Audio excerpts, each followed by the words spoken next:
एक बात और है कि हम जो धर्म की आराधना करते हैं वो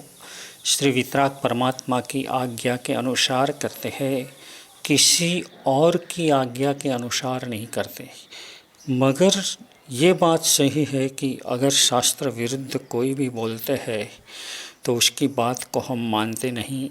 और शास्त्र के अनुरूप जो कोई भी कुछ भी कहता है तो उसकी बात हम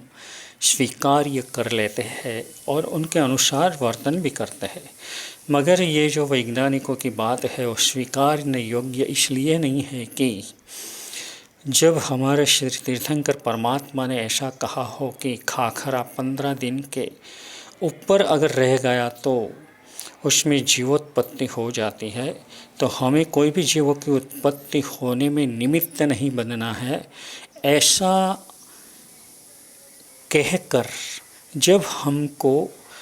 ये खाने पीने की सभी चीज़ों का काल बताया, उसमें हमें कोई भी जीवों की उत्पत्ति में निमित्त नहीं होने का कारण जताया गया है,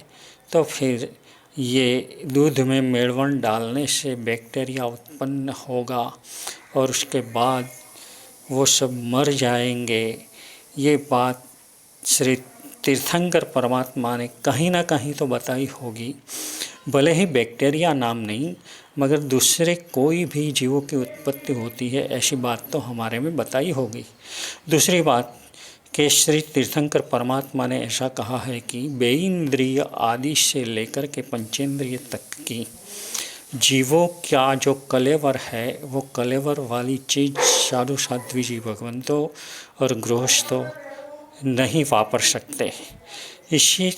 बात को ध्यान में रखते हुए अगर दही में जो बैक्टीरिया होता है और वो कम से कम बेइंद्रिय वाला होता है, तो दही बेइंद्रिय का कलेवर हो गया तो वो अभक्ष्य होना चाहिए, मगर ऐसा नहीं है,